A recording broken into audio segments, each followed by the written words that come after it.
আসসালামু আলাইকুম।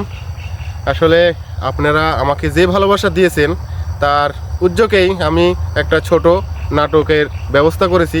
আপনারা ভালোবাসা দিবেন আর এই নাটকটা যে আমি সম্পূর্ণ আপনাদের দেখাতে পারি সেই দোয়া আপনারা করবেন ইনশাল্লাহ।